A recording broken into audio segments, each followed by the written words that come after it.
Hello, and thank you for joining me once again for another episode of the Finish More Music podcast. So massively excited for this episode. I'm joined by one of the very best DJs on the circuit, incredible producer, won a number of different accolades, runs a forward-thinking label, encourages so many of the up-and-coming generation to step into the best version of themselves, to pursue music so forward-thinking. It is none other than Dubfire. Ali, welcome to the show. Thank you very much for joining me. How are you? I'm good, thank you, Keith. Nice to see you again. Yeah, totally. So off the back of sort of the Finish More Music masterclass that you did that blew up, I mean, the inspiration kind of flew through the community, which was amazing. It's been a little while since then and the world's upside down. I know you're like a massively motivated, really active person in terms of your music and so much of the things that you do in your life. What have you been doing to fill your time in this kind of the new normal at the moment? I mean, I think like everyone, and especially on the weekly live chat that I do with Truncate, Chris Lee being Drumcell and Radio Slave, we tend to just talk about our emotions and feelings, not only about what's happening, in our surroundings and politically, but also reflecting on our industry, like where we've come from, exploring our individual roots, having guests on the show that we're able to, take kind of a journey with from those early days of dance music to kind of, become re-inspired again, because it's hard to maintain inspiration and positivity and hope for the future of our industry when we're kind of all stuck at home wondering when things are going to get kickstarted again, just under a general cloud of uncertainty. So that's been, a bit of a group therapy session, I guess, that we all crave. And we like to have, guests on at times, and other times we like to just kind of, discuss what's happening in our individual lives and in our industry with one another. So there's a lot of, conversations that happen during the chat. There's a lot of conversations that we have in a group chat that we maintain on a daily basis. I've been back into the studio with my engineer, Matt, just trying to finish up some projects, namely one with Kolsch, a collaboration with my good friend Kolsch, which we finally wrapped up about, I think it was Friday. And Kolsch and I both decided, because we've been, listening to it constantly for the last 3 months, I would say 3-4 months, that we would give it some space. We both feel like we kind of achieved sonically what we had set out to. Both of our individual identities are represented in the tracks, and we wanted to give it some space and then come back to it to see if it's still exciting to us, and if it is, then we'll kind of go on to the next steps of plotting its release. And then there was a remix for Dance and Pika that I was working on for the second time. This might be interesting for your listeners, that the guys asked me to remix something from their new album, and I did it once, but I wasn't 100% happy with it. I sent it to them. I told them that I'm not 100% happy with it, and that they wouldn't hurt my feelings if they were feeling the same way. And they were feeling the same way, so I'm like, great, I'll give it another shot. And I did another remix. and this one took a slightly different and faster approach. In the end, I ended up using less and less of the original parts. And when I finally listened to what I had finished, it was so far removed from the original that I just decided that perhaps nothing is going to really happen idea-wise with me trying to remix this song. So I was going to email the guys today, funny enough, to tell them that, and that I'm happy to to explore remixing something else. But sometimes that's how it goes. The thing is to give it a shot. But sometimes it's just not going to work out, no matter how many times you take a crack at it. And understanding that that's always going to be a part of the creative process is something that you should make peace with, because it's going to be right there, alongside you as you evolve from a beginner and a novice to a professional musician.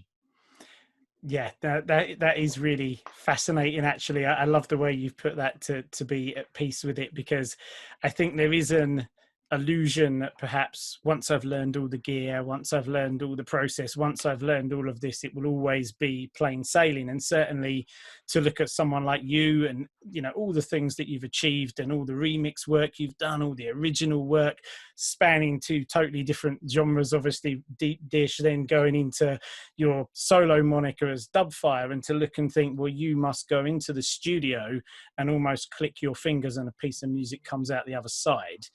And I think it's very empowering to realize that whilst, of course, you've gotten better in so many different ways, one of the big secrets is actually the mindset of making peace with the creative process. Correct. Yeah.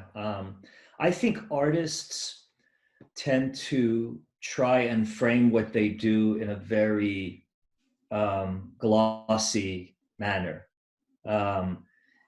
because we don't necessarily... At times, I think we want people to look behind the curtain and to see all the blood, sweat, and tears that go into the creative process and the finished result.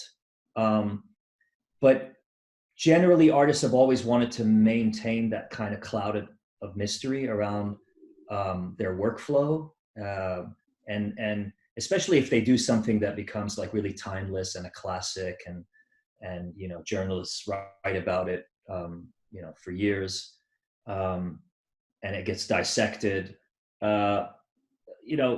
Most people don't realize that we struggle with the same things, and it's something we discussed on the Finish More Music chat, that people don't realize that we also struggle with the same things that the average person struggles with, and different artists have different proficiency levels.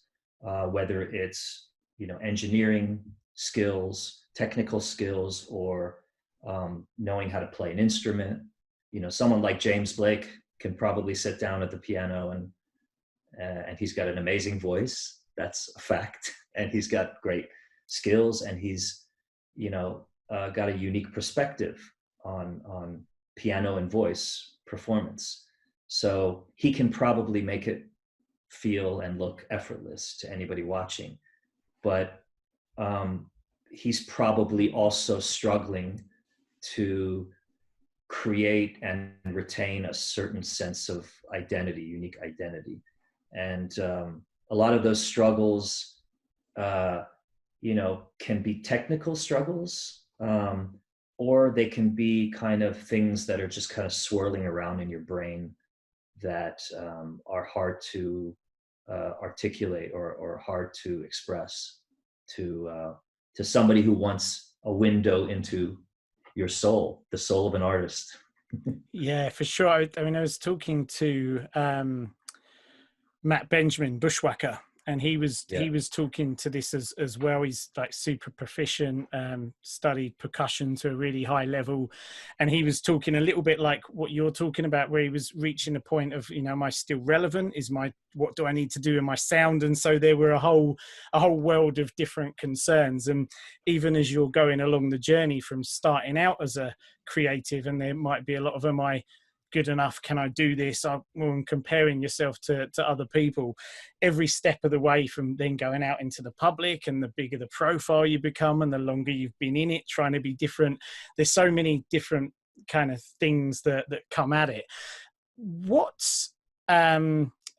How do you think about music? What's kind of a strategy that, if you have these things creeping in, that you employ? How do you help yourself, or do people help you in order to to sort of get around or overcome these things and not let them be too intrusive into your creative process? I think for me, I always have to remember why I'm an artist. I just fell in love with musicianship, the technology behind it, the different, genres of music, especially alternative music. For me, it's always been the discovery of new music and new artists that kept me inspired all these years. And I don't think that's changed really. I was just speaking with Heidi the other day. I think I posted on my Instagram story that I was really into this group called Dive, DIIV. And then we got to talking, and I found out, and I've known her for years, but I found out that she's been posting like an album that she's in love with once a week on her Insta story. And, just we had a general chat about all these incredible new bands that either I didn't know about or I was turning her on to, and vice versa. And that's really at the heart, I think, of who I am as an inspired artist. For me, the inspiration comes from being inspired by other artists. I don't think that has ever changed, and that's kind of what has kept that internal flame burning as brightly as it has all these years. It's seeking new ways of expressing oneself musically. And sometimes you find it in a band called Dive. Sometimes there's another band called Folaxoid. There may be, amazing techno artists who are doing something really interesting with the production process and sonically how they're conveying their ideas. But it's that constant need and want of exposing myself to like as much music as possible. Somehow that gets filtered through the system, and the ideas trigger original ideas in me, those production ideas that I'm listening to. Because we musicians, I think we kind of, if you're like a art gallery curator or someone who collects art, you can probably dissect a piece of art a lot better than the average person would be. You'll see things that the average person probably wouldn't, and you'll see references to other artists in the past and maybe in the future, in the present.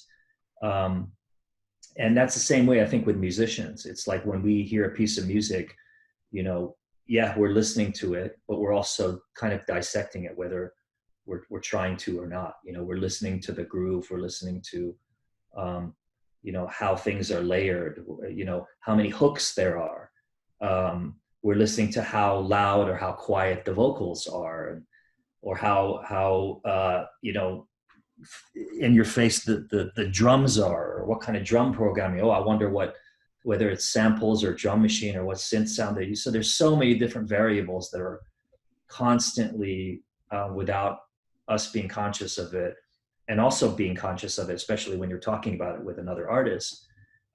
You're dissecting all of that, and everything that you dissect serves as some, sort of trigger that becomes an inspired trigger when you sit down to make music.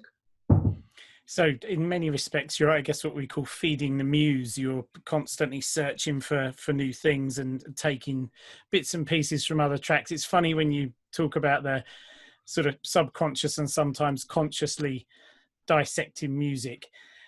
It's quite interesting because I think it can get in the way sometimes as well, or certainly it can for Sure. me when I just want to listen to a piece of music. I think particularly anybody who's ever DJ'd or started to practice DJing will have had the experience of how now going to a nightclub or a festival is quite different, because you're not just in the music, you're often zoned into, what's the DJing doing and all of that, which is I enjoy it. I enjoy that sort of deeper level of learning for sure. I remember as well that you said another thing that you do is you listen to documentaries and things. Is that right? Yeah, I try to watch a lot of music documentaries. The last one being, I rewatched it actually. I've seen it maybe 4 times already, but every time I watch it, I'm reminded, you know, by the sheer artistry of musicians, and I'm especially with someone like Nick Cave. I watched Nick Cave's documentary for the 4th time, 20,000 Days on Earth. He's got a few documentaries that are just, I would recommend everyone to check out. But he's so articulate in describing his creative process. You know, and I don't know if people like Nick Cave or other artists, if they, just going back to what I was saying before about, you know, what works for me and what works for other artists, friends of mine, is the constant exposure to new music. But then there's the flip side to that, is there's artists out there who prefer to kind of live and work in a bubble, in a vacuum. And they don't want those outside influences to creep in, especially if early in their career, they, you know, become identified with a very unique sound. You know, those artists become very protective of that, and they feel like if they expose themselves to other styles of music that they become fans of, it'll kind of filter down into what they're doing, and it'll influence it maybe in the wrong ways. So I think you have to realize, each person has to realize what works for them.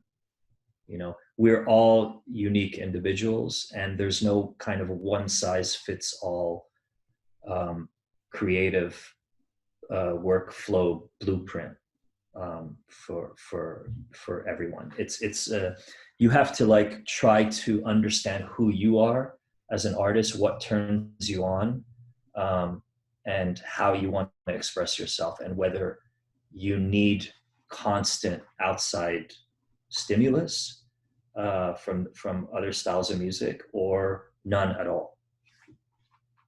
Sure. I mean, I guess you would sort of be the flip side of that in many respects, because you've reinvented yourself. You're seeking new, whether it be advancements in technology, different directions to take your music. And I think it was one of the things you mentioned about when you decided to pursue your solo career as Dubfire was that you felt that Deep Dish it was coming to the end of its creative cycle, I think was the term you used, which I thought was a lovely way of putting it. How do you know when you feel that you're coming to the end of a creative cycle in anything you're doing and it's time to explore new territories? Well, it depends on the situation that you're in. I was in a situation where I felt creatively stifled. Like I maybe had ideas that I wanted to explore within the framework of this partnership, but because we didn't see eye to eye on where we wanted to take Deep Dish sonically, and it was a constant battle to win the argument of which kick is the better kick, or which hat to use, or whether to use a hat at all, or which vocalist I prefer, and which he prefers. You know, I think in my situation specifically, I just felt stifled. I felt like maybe I could maintain if that partnership stayed positive, if there was a lot of wiggle room to go off into weird tangents and explore different things without feeling like you had to kind of make the team happy and you know, do things for the wrong reasons, whether they were to try to get into the charts or to try to, I don't know, maintain a more commercially accessible sound. It was probably a combination of all those different things that drove a wedge between us. And then that just became bigger and bigger until, we were pretty far apart, and it just made sense to kind of go our separate ways. So for me, it was like the constant feeling that I had to compromise, that I couldn't fully explore everything that I wanted to, that I was unhappy in a situation that I dreamed of being in, which was to be a successful recording artist and have a successful DJ career. I woke up, not just one day, I woke up many days, and I was just unhappy with where I was, even though we were having some of the best success that we've ever had in our entire career. So for me, it was a kind of, I knew what had to be done. It took a long time to actually work up the nerve to do it. But I think for anyone that finds themselves in that position, I've known many over the years, some kind of just suck it up and they realize that all the stuff in the periphery that goes along with that kind of success, they prefer to keep that going at the risk of losing their creative identity.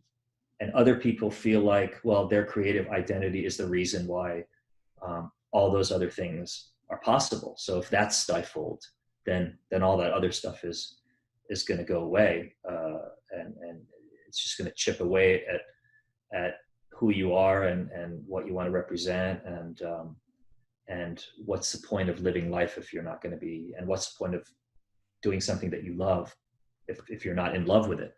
So sure, for me, it was pretty obvious what needed to be done. Yeah, it sounds, the way you're describing it is a very bold move. It must have been quite a challenging time for you. You knew you wanted to make a step, but it was a big leap into the unknown, basically, to pursue something it's still art, but it was a very different sound. You went down a whole kind of new road. How did you make the transition? What was that journey like? Was it a very bumpy road to start with? Did it go well? It was really scary. I was still the same promoters that were booking, as a DJ, the same promoters that were booking Deep Dish, they obviously, wanted to continue booking us separately, but not all, but I would say maybe more than half of all those promoters I knew, and I'd known for a long time that they weren't, the right promoters for me in terms of where I wanted to take my career musically. I had to work with a whole range of promoters that I hadn't been working with, that I maybe worked with very early in our career, because we started as like an underground, deep house techno act, and it just evolved into something completely different. So I knew that I would be taking many steps back financially. I would be giving up a lot of opportunities. I'd be working less, but I knew that, I knew where I wanted to go. You have to be able to see across the finish line. You have to have some sort of an idea. It's okay to not have an idea at times, but you need to try and visualize where you want to end up, career-wise, or with whatever it is you're trying to achieve. And then think about, it doesn't have to be so methodical, but you should think about what it's going to take to get there. How long do you think how long do you want to give it before you can achieve that? 10 years, 5 years, 2 years? Because that'll determine the level of sacrifice and hard work that's going to go into it. Obviously, I wanted acceptance from the techno community from day one, but I knew that wasn't going to happen. I had to prove myself, despite all the success and the Grammy Award and all that stuff that that I'd achieved in deep dish. So for me, it was kind of like going back to the roots, back to the reasons why I started. It took a lot of visits to Ibiza, checking other DJs, being inspired by what was happening around the time with like minimal techno. It was a lot of different things that I was kind of like a sponge again. I'd always been sponge-like in my constant need to absorb, all the great music around me and all the great artists. But I needed to be that sponge again. And I knew that there was a certain sound in my head that I wasn't hearing anybody else represent. And that just turned into a lot of studio sessions with Matt. And I knew that it can't be just one or two things. It's got to be like a concerted effort to constantly reinvent myself from one remix or one production after another. And I remember telling Matt that. I said, look, we need to just, be relentless with our work ethic. And I need to try to get as much incredible music out there and translate all these crazy ideas in my head as possible. And that helped me kind of realize that, for a while we were using, we had this white noise kind of crash that a lot of people associated my music with. That was funny because we didn't set out to do that. But like, I recalled all the times where I was on the dance floor and you had the like liquid nitrogen blast and how amazing that sounded on top of the music. I'm like, wow, I wonder, if we can kind of create this white noise crash. Could we, make people feel the same way? There's a lot of venues that don't have that. So can we replicate that somehow?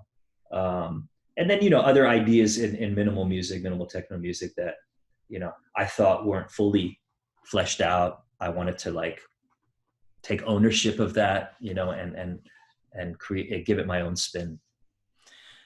Where in that journey, I don't want to jump around too much because I'm really keen to understand what your day in the life of when you were doing this intense studio stuff was. But where in that timeline did Roadkill come into proceedings? Because for me, that's an iconic track, and it was a very different track, and it was a track that transcended genres as well. That could be dropped into most sets and it would go off, and yet it still had a very unique techno identity. Where did that come in the timeline, and how did that come about? Yeah, I think that one of the first things I produced was the I Feel Speed track, which was me singing on it, and it was a cover of a Love and Rockets song. And when with the last Deep Dish album, we were exploring a lot of, we were exploring this hybrid of like alternative rock and dance music, and trying to be kind of like, like, I guess like the Chemical Brothers and groups like that. We were just trying to inject a bit of rock and roll into electronic music. And when I first went solo, I thought I wanted to pursue that, and go in a less, a darker direction, less poppy and less commercial than Deep Dish. And so the idea was to continue to explore this rock dance hybrid. So I could have conceivably gone into kind of an Errol Alkin, Justice, left field direction, indie direction. I think I wanted to be indie, but I also loved what was happening in techno. That was very inspiring to me. And then Ribcage and Roadkill were the two other tracks that I produced just after I Feel Speed. And when Ribcage got signed as the first release on Local Dice's label, and Roadkill started to get played by people as diverse as Tiesto and Richie Houghton and everyone in between, I knew I was onto a good thing there. So then it became, well, we're getting a lot of like great feedback from where we're going musically with this stuff. So why don't we leave the vocal indie kind of thing, you know, to the side and go more in that direction. So it was that feedback that we were getting, not just from our colleagues in the industry. And I had a lot of friends by that point, having achieved the success that Deep Dish had, and having come from humble beginnings where I was friends with a lot of the guys, not just on the techno scene, but in sort of the EDM scene. When I started to get recognized by this, you know, diverse group of artists, I knew I was going in the right direction. And it just became a question of like continuing to explore things, to see if I could get everybody playing it, you know, as opposed to just like, you know, the Richie Haughtons or the Chris Liebings. Sure, I think everyone was playing. I mean, I remember talking to you about it. It was a track that when I was DJ, I used to play it all the time, and the place went off wherever it was, whatever it was. It was, that tune was just huge. And I know we're jumping back a bit, but can you remember like how that came about? Because it is one of those tunes, and was there a load of inspiration, or it just flew out of your mind? It was one of those tracks. Can you remember the creation of that? Yeah, you know, I'm not going to tell you what samples we used, but there's some cleverly used samples in there that people wouldn't expect. Mainly with the drums. There's one drum loop in particular that nobody would ever figure out where that's from, but it's a very old record, a jazz record, but it just sounded techie when we ended up pushing it through all the crazy processing that we were working with at the time. I guess for me it was just sitting down and you know, obviously I had my struggles initially with the creative process and trying to figure out and articulate to Matt, my engineer, because he'd been used to working, and he comes from, you know, live music kind of background. He was used to working a certain way, and I was going in this this new direction, and I was trying to act like I knew where I was going, and I knew what I was doing, but I had no idea. But you know, I'm the captain, and I've got to, like, you know, give everybody on my team the impression that, you know, I know what I'm doing and I know where I'm going. I'm in control. Yeah. Yeah, and I'm in control of where we're headed. So you know, don't ask questions, just follow me. You know, so it's like it's a scary thing, because you don't want to let anyone down, including yourself. So I guess suffice it to say that I didn't know what I was doing. I just knew that whatever we were doing had to be different. So there was a lot of banging our heads against the wall when maybe we had done something that was great, but it wasn't innovative enough, you know, that it wasn't like pushing things forward. And for me, I think that ethos of, like, you know, embracing new technology and new production techniques,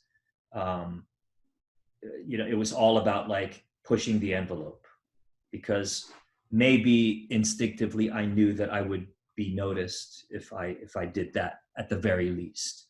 If other producers whose work I respected would listen to my stuff, maybe they weren't into it, but they would think, oh wow, I wonder how he achieved, you know, those frequencies, or that groove, or you know, where how did he create that synth sound, or wow, it's so hooky, you know. So it was all these different things that were at play. Right, sure. And you mentioned that you know, you took a really strong work ethic into that period. What would a day in the life of you back then, when you've come back from Ibiza and you've soaked everything in, and you're like going in the studio with Matt, and it's like, right, man on a mission, what would that have been like, being, you know, looking over your shoulder back then? There's a lot of arguments with my girlfriend at the time, because, you know, like when you're that motivated, time kind of becomes an irrelevant idea. I mean, we were working around the clock. There wasn't, as you get older, maybe you start a family, whatever, you start to carve out a particular amount of time per day that you're going to give yourself to work on music or do music related things.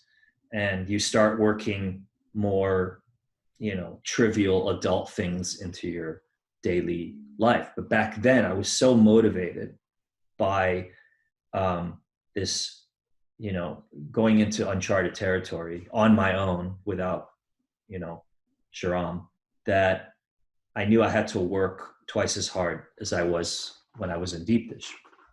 But I was motivated, that was the difference. It wasn't like, I was, dreading like having to work around the clock and in the way that we were working. So there was a lot of long hours, a lot of late night sessions. I used to prefer to work overnight, back then. But by the end of that 10-year stretch, I just felt like, and I started to kind of shift things around and work more during the day. And I felt like I had more mental space and mental energy if I got a good night's rest and woke up early and tackled it during daytime hours. So I think it's just realizing putting yourself in the right situation where those creative ideas are able to get tapped into and captured. For some people, it's at night when you're tired, the phone's not ringing, there's very few people awake, you're being left alone. And for other people, it's, having a daily regimented schedule, like kind of a 9-to-5 approach to music making. Yeah, I'm very much a first thing in the morning person, which is going into the everyone's still asleep thing. I find there's something magical about waking up, and my studio, I have to leave the house just across the garden to come in here, but it's silence, no one else is about, no one else is up. It feels like there's the edge of the day, and that feels like a nice time space oasis to step into, to create or to work on whatever. Now, in terms of you exploring new directions and things with your art, you've pushed the envelope in so many different ways. Deep Dish, now as Dubfire, and you've done everything from your hybrid shows to different even directions in techno, the remix Thanatos that you showed and sort of broke down in the masterclass in FMM, which again was anything but minimal techno. It was this beautiful remix of an ambient piece. You've talked about sort of adding guitars, pianos, your voice and everything like that.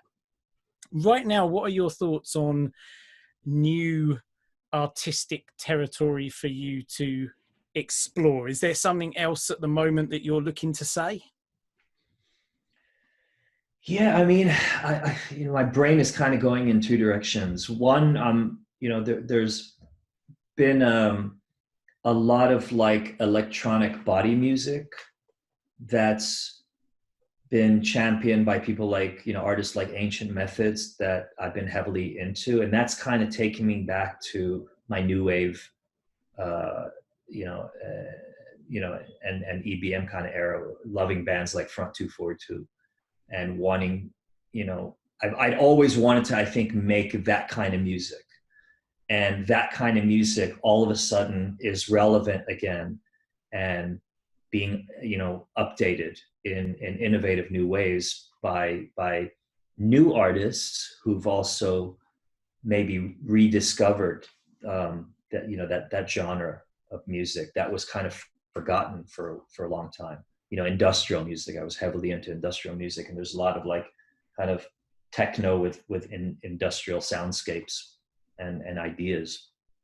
And then there's also a lot of really cool mid to down tempo kind of techie indie stuff that I've been listening to a lot lately that also has inspired me to continue working with like alternative styles and electronic dance music and singing more.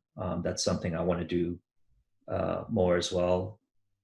It's gotten easier to just kind of lay down your own voice and process it very quickly, and mimic the voices of all those great singers that you worshipped when you were trying to do it by singing in the shower.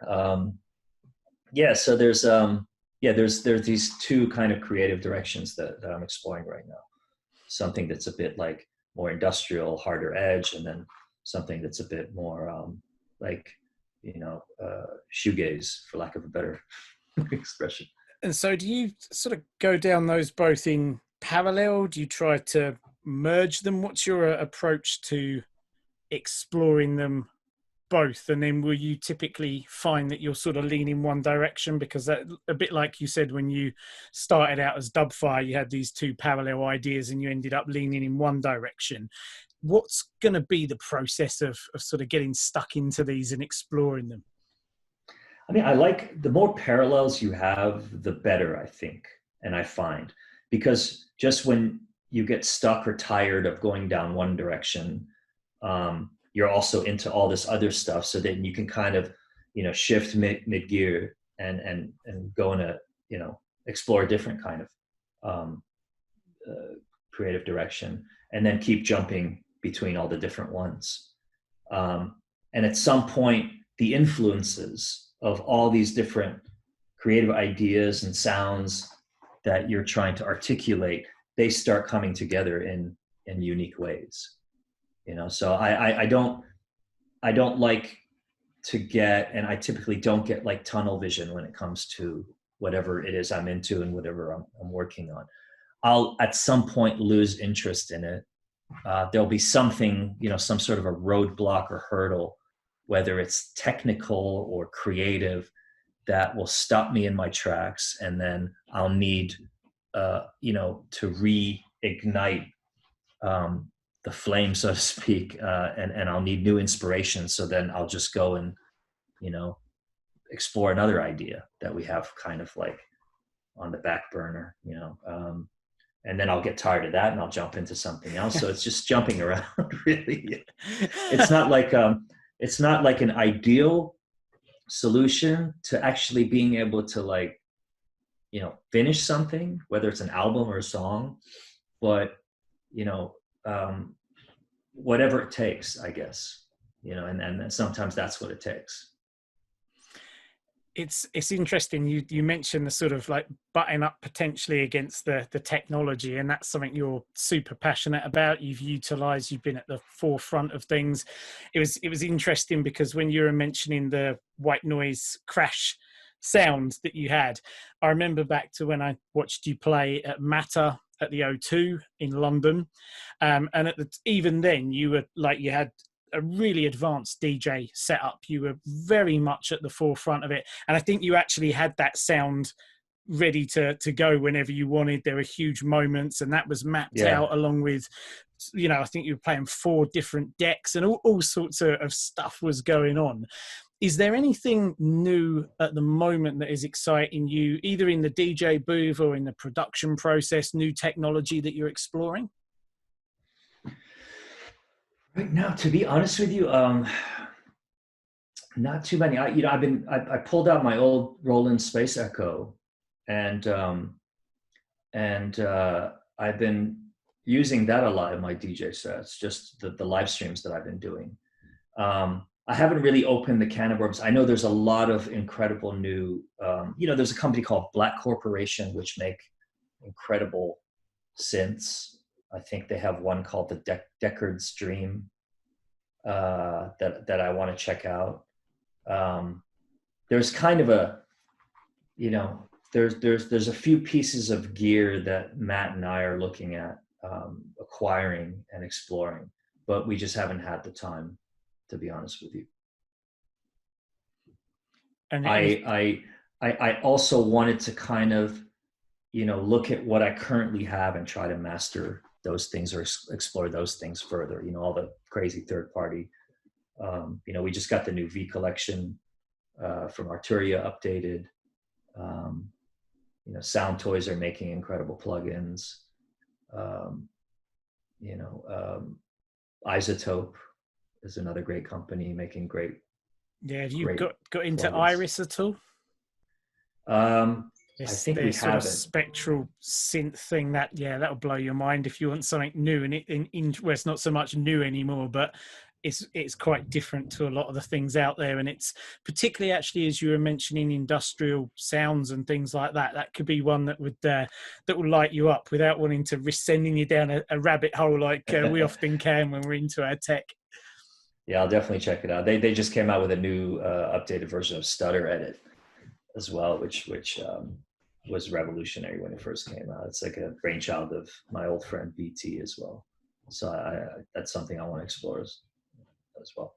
Sure. And if we got the crystal ball out, any thoughts, even might be dreams maybe, of where the technology might take us next? And again, that could be from a live performance side of things.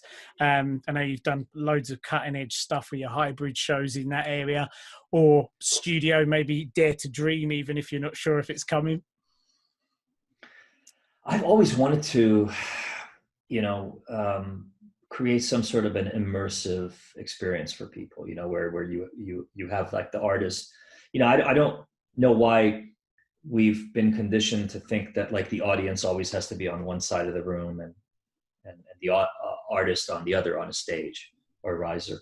Why not put everyone together and create an immersive experience and then, having like an LED wall behind the artist? Why not like have projection mapping or LED technology on all four walls, the ceiling and the floor, to kind of like, create a virtual world, and create an immersive sound experience as well. Why can't we have kind of a surround sound immersive experience running parallel to the visual immersive experience?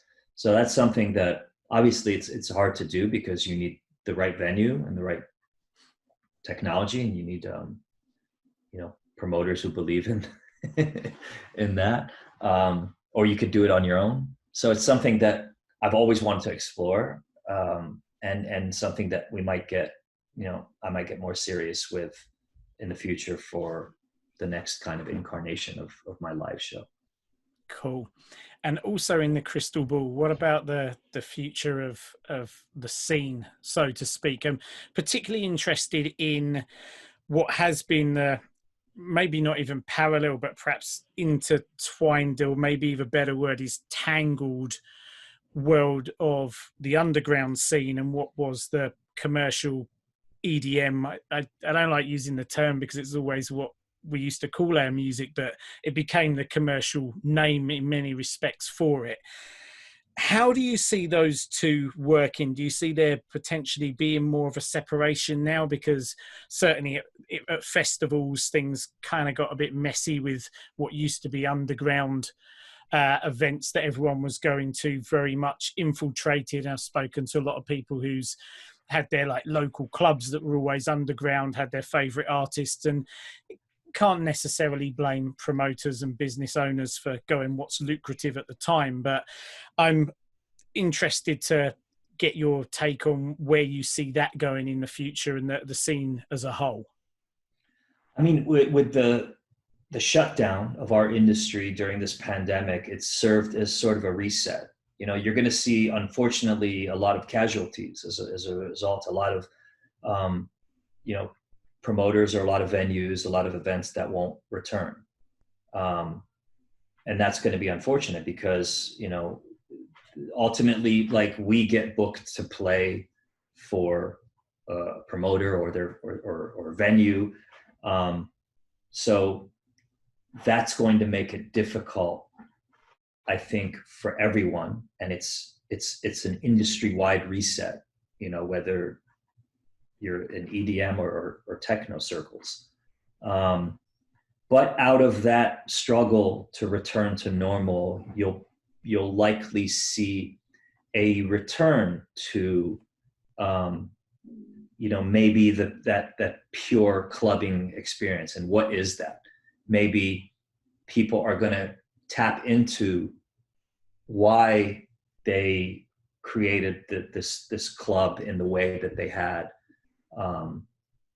whether after all these years of doing it, it still makes sense. How can we reinvent ourselves? I think a lot of people are also asking one another is how can we reinvent what we've grown accustomed to for all these years, and how can we reinvent the roots of this music in new and exciting ways. And I think what's happening, and maybe on the road to coming back to how things were pre-COVID, we're going to discover some things about ourselves along the way, and we're going to have to evolve and adapt into new ways. And I think it's definitely reset the playing field. You're going to see, for sure, fees come down.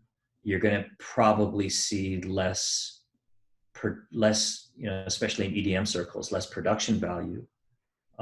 You're probably going to see a more raw and pure clubbing experience, where the initial emphasis may just be in making sure everyone can have a safe clubbing experience. And everything else is going to be secondary. It might just be, Kerry Chandler said it best with a release he had in the 90s, a basement, a strobe light, and a feeling. Maybe that will be the way things get going again, back to basics and raw. And out of that, a new normal will emerge, and hopefully a better one.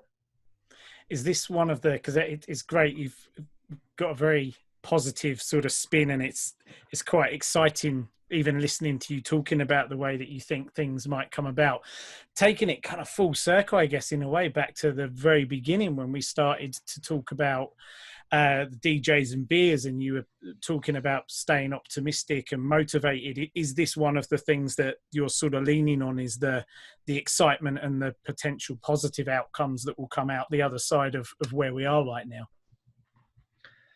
Yeah, I think right now, everyone's been cooped up for so long, and will probably continue to be for another 6 months or so, that, anything's better than status quo.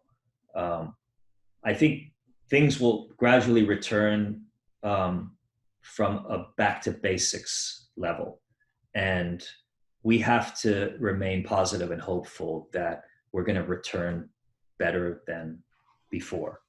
We're going to have to. And we're going to have to also there's a lot of conversations being had right now about being more socially responsible. I think we need to have more balanced lineups in terms of, you already saw that with more and more female artists entering the fray, and promoters making sure they're conscious to book people from both sexes equally. So we need to make sure minorities are included in that. Like our industry has always been colorblind. A lot of the roots are from Black artists and Black music, and that needs to be acknowledged, and that needs to be supported, more so today than ever before. So I think you're going to see more social responsibility emerge as a result of this, which is a very positive thing that is going to come out of this crisis. Sure. So I want to take a slightly different angle, but still very much on the people front that you've just been talking about. And that's just to talk about mentoring a little bit, because I know that you've been mentored and that you've acted as a mentor and been facilitated a lot of opportunities for up and coming artists. How does that typically come about, where you end up mentoring someone, and what does the relationship look like? I think for me, it just feels like I'm paying it forward. It feels a natural extension of what I should be doing as an artist, having achieved the success that I have and being the age that I'm at. I wouldn't be where I am today if it wasn't for, people like Danny Teneglia and Carl Craig and others who mentored me in those early days. And I feel, a sense of duty to kind of preserve those qualities, to make sure not only other artists see that and do the same, but to make sure like our industry is going to be a better industry for the next generation, to make sure that the next generation don't make the same mistakes that we make. And I also learn from, the new artists. It's not purely a one-sided kind of mentorship situation that's happening. It's like, everything that I'm communicating is all of the knowledge that I've grasped over the years, and maybe there are new ways of looking at that. And I think, anytime I have a conversation with a new artist, we're learning from each other, and so it's a quid pro quo kind of thing. It's very, for lack of a better word, transactional. It's a very, it's just nice to have that dialogue from, one generation to the next about where we've come from, where we are, and where it could go. I have my vision, they have theirs, and collectively we can come up with new solutions or new ideas, and make sure that the industry for that next generation is going to be stronger than ever before.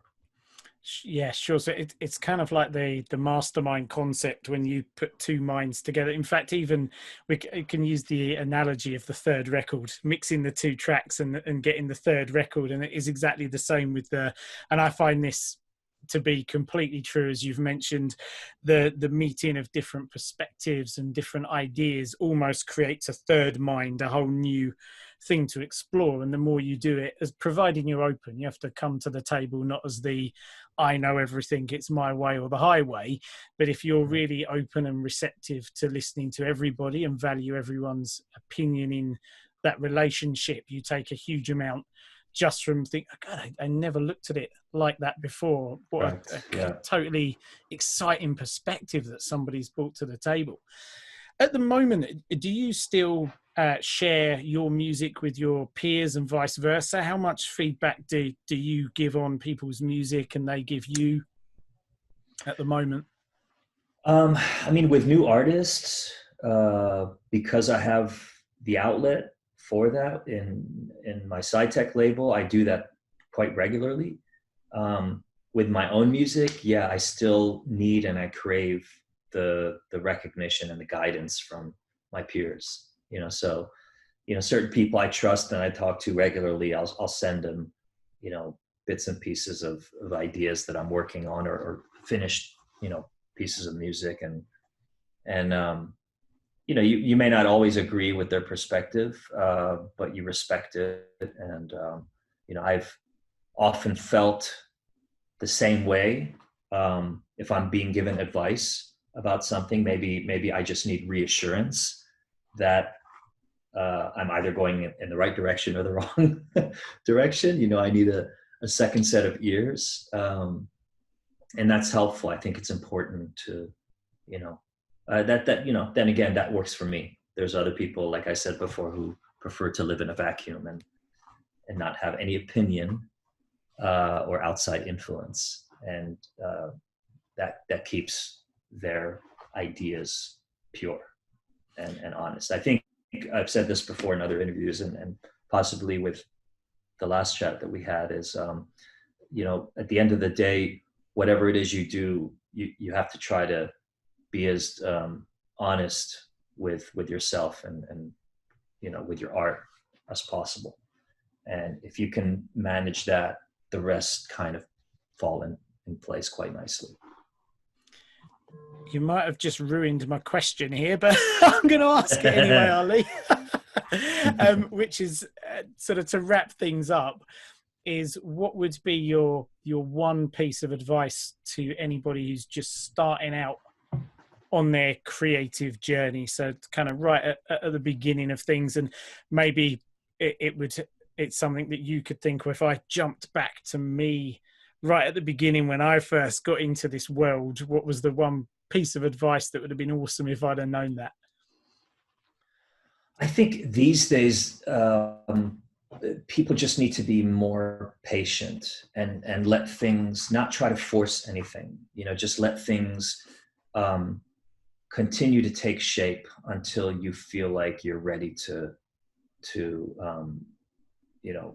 let everyone be exposed to whatever it is you're working on. I think these days everybody wants a fast track to success and fame, and maybe because dance music culture is so embedded in our social culture these days, and kids these days are spending so much time on social media, and they have to realize that we only convey what we want you to see. Behind the scenes, everything looks different. So don't be influenced by what you see and how you see people express themselves on social media. Just focus on your art, try to be as honest as you can with it, and make sure it's good enough. Be patient, and if it's meant to be, it'll happen. Yeah, wonderful. It speaks back to that deep connection that you were talking about with the art, and the reason why you love making it and focusing on that as sort of the spine, I guess, of everything that you do. So coming up for you, anything your fans can be looking forward to, excited about? You talked about some of the work you've been doing in the studio at the top of the show. What's coming out? Anything that we can get stuck into at any point soon? There's a remix that I did for Kevin DeVries, who's a very amazing up-and-coming Belgian, I believe he's Belgian artist who lives in Berlin. He did a collaboration with Ilario Alicante, an Italian artist who's a good friend of mine, and they have an EP coming out, and I did a remix of a song called Sieg 2, which I believe comes out on the 24th of this month. Hopefully my Kolsch collaboration will be out at some point this summer. And I am happy to say I don't have any other commitments, and I've already started working on like this kind of left field indie album project that I want to represent the work that I've made during this kind of shutdown period. I think a lot of artists, because it's been more than 3 months now, we're thinking, okay, something really amazing artistically has to come out of this shutdown. We have the time, so let's see how creative we can get, and let's see if we can come out with an iconic piece of music, whether it's an album or a few singles or whatever, that really represent the struggles that we faced during this COVID pandemic situation. So brilliant. So sort of like another positive take on it as well. I love it. It's really good. It's been amazing talking to you on this front, because there is such a kind of positive energy of what might come out the other side of this, which has been wonderful. And thank you hugely for joining me. I was very excited about the interview. I mentioned this before to you that because I noticed such a strong, what I would call spiritual connection to your art, and to me that means the whole why you're doing it, why you're invested in it, the role that you play, what you want to say, what you want to put out there, the way that you want to experience new things, inspirations. I was like dying to dig into this and get much deeper on the subjects with you, and it's been absolutely fascinating and awesome. I can't wait for the show to go out, so thank you very much. My pleasure. Thanks for having me, Keith.